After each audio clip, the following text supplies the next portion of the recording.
So we're living through fascinating times at the moment, ladies and gentlemen, but in particular we're living through fascinating times for physics and cosmology. Very recently, the James Webb Space Telescope has beamed back some data from the very earliest parts of the universe with images of galaxies that exist there that started what formed 350 million years or so after the Big Bang, which our present models of cosmology tell us is far too early for galaxies to be evolving in these parts of the universe, right?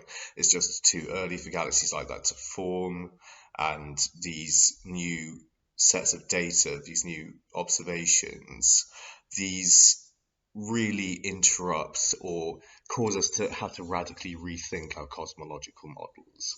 So we've been going around for the last 50 years or so with this Big Bang model, which became the new paradigm in cosmology. This idea that 13.8 million years or billion years or so ago, um, there was this huge explosion, this rapid expansion in terms of how large the universe was.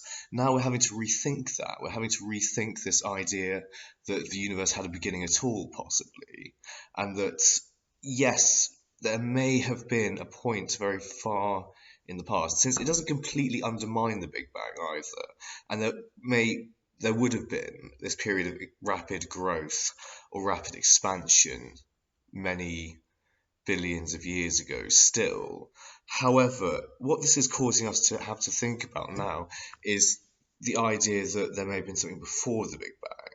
That these galaxies we detect with the James Webb Space Telescope, these may be ancient primordial galaxies, or galaxies from before the Big Bang even, whose light has been gravitationally lensed around the Big Bang singularity, the Big Bang or the Big Bang explosion, whatever you want to call it. Um, since we might think of there having been a collapse of some description prior to the Big Bang, and that Big Bangs are really big bounces, and this is all the same thing. This is just what we're seeing is, the universe being a far larger plenum of matter and energy than we currently consider it to be, or currently think of it as. And it expands and contracts, or regions of it expand and contracts at given times. So yeah, we're seeing really now again the shifting towards a new paradigm in cosmology because of these these incredible results from the JWST. Those results deserve a Nobel Prize. Whoever sort of made the observations, I don't think anyone predicted it. That's the problem with giving a Nobel Prize for that sort of thing. Who would you give the Nobel Prizes to? But still, I mean, yeah, we need a new cosmology now. I think we need something more like a steady state model, a kind of quasi steady state model of cosmology, if you want to think of it that way. So I've got a dreadful cold at the moment. I'm really blocked up. I'm sorry. I get periodically quite bad head colds, things like that. But there we go. I've been wanting to do that for the entire video.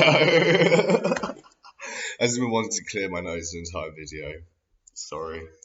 So we may have to radically rethink our models of cosmology. I suspect it will tend towards something more like a steady state model, something more like a quasi steady state model whereby regions of this huge plenum of matter and energy, which we can only see like a minute amount of, very likely, I think. With our telescopes and things, we can only see like a tiny little fraction of it, probably. Or it might be infinite, you don't know. And it just periodically expands and contracts, or different regions of it exhibit expansion and contraction at various different points in their lifetime. And really, no laws of thermodynamics are broken or anything like this. There's no creation or destruction of matter or energy.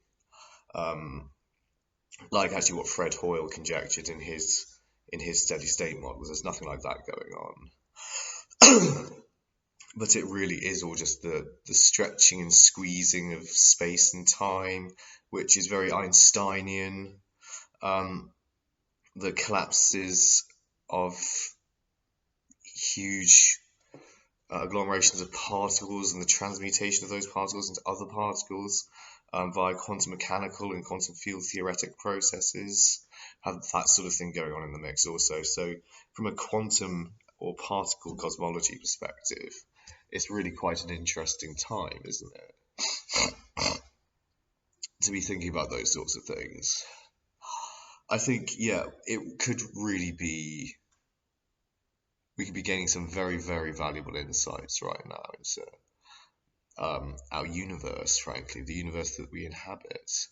And it's such an exciting time to be alive. I'm so glad I live in this epoch of discovery.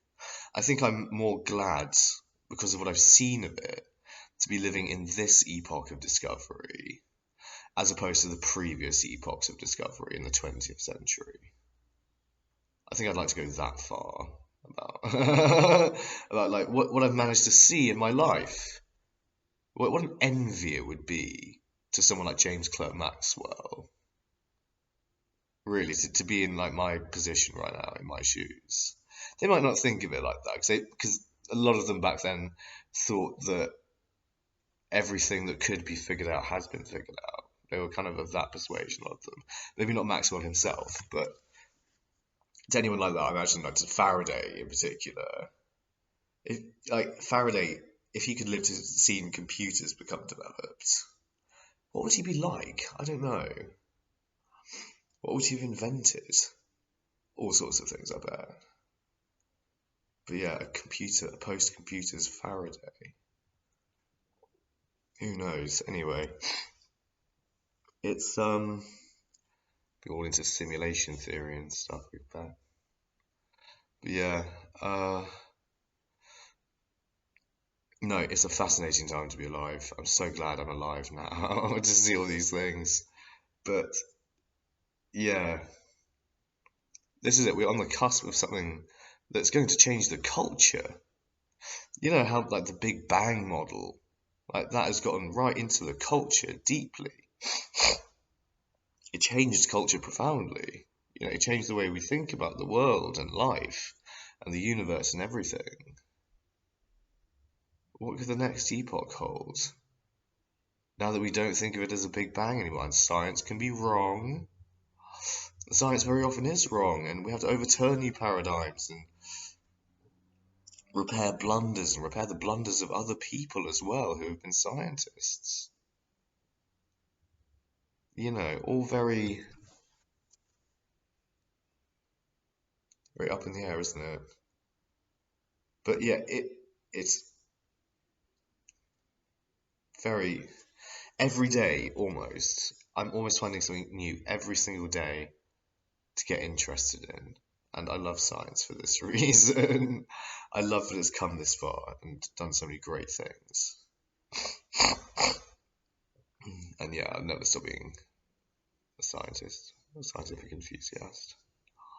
If I am a scientist at all. Do I believe in scientism?